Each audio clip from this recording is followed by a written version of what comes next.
How you doing? I'm David Sanchezi, and I have a doozy for you. I have a doozy of a story here. I'm going to talk about this unit that is part of the Ukrainian military. They're called the Azov Battalion. Okay, I want to talk about them because in the United States, they have gone way head over heels to try to, I guess, put in a block Americans who don't agree with the government, don't agree with the far left, as they try to paint them as white nationalists, as Nazis, and they demonize them. And if they are that, rightly so, right? We'll agree that anyone who is a Nazi is bad. But it's just what they do to try to demonize and try to put in a box certain people they don't agree with, okay? That's really what's happening here. So if you watch over the years that Trump was president, they try to call him a Nazi. They call people who support him Nazis. They call them white nationalists, all that stuff, right? They went on and on and on and on about how bad Nazis are. And of course, if you look at the history of Nazism, it's disgusting. They're terrible people. They were really bad. And we will all agree with that, okay? I don't think there's anyone who would ever say that the Nazis were in any way, shape, or form good people, all right? So now we have the Ukrainian and Russian war. They have a group out there. They're called the Azov Battalion. And what are they? They're basically Nazis. They're neo-Nazis, okay? They're in the Ukrainian military, okay? They were offshoot of the National Guard. I'm going to show you this little story here. This is my whole reason behind this, to show you how you are being manipulated by our government, by our media, by social media. It's all a manipulation, and you people have got to start waking up, okay? And now this is about the Azov, Ukrainian, the story of the neo-Nazi battalion Azov.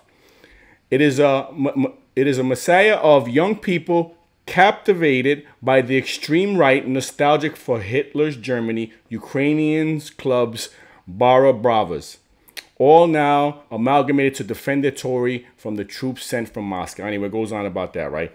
It stopped just being a military unit affiliated with the National Guard of the Ukraine, and it generated extensions such as the so-called Azov civilian corps to reach something like the non-military sectors of society. In 2016, it expanded itself into the National Corps political party, and other unaffiliated offsprings emerged of what is now known today as the Azov movement. And they're currently fighting in the Russian-Ukrainian war. The Azov Battalion operates as an organization for war. It has a recruitment page, which it extols the glory of their dead in the Donetsk campaign.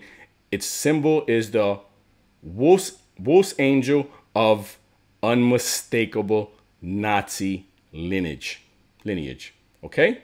Based in Germany, or banned in Germany, I'm sorry, banned in Germany.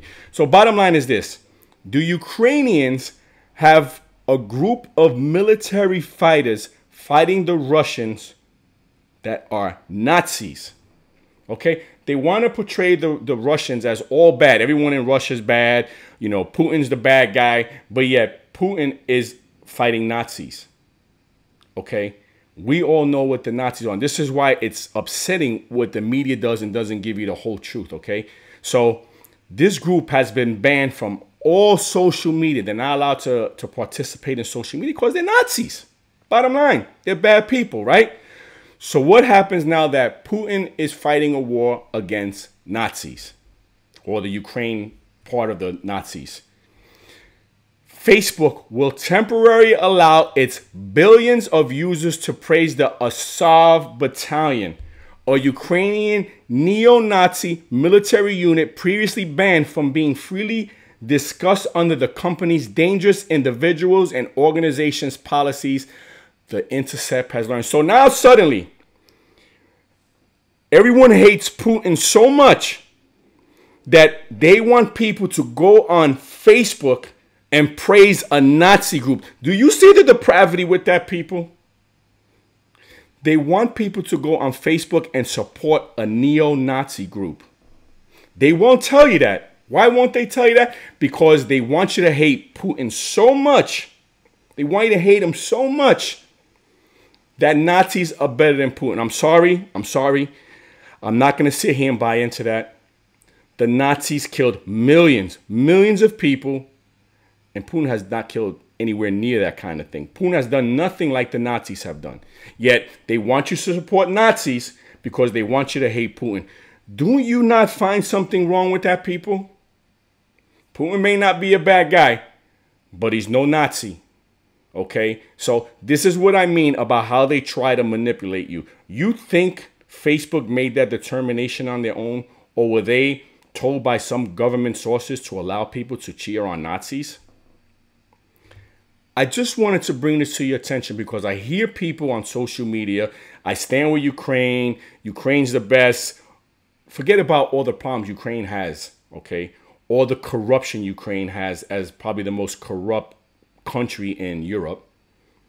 How the NWO, the United States, and George Soros overthrew the old Ukrainian government. They don't want you to know any of that. They want you to think that Ukraine is this great nation that has Nazis in it, and Putin's the only bad guy.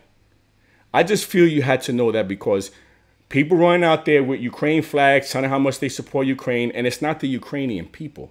Don't get me wrong.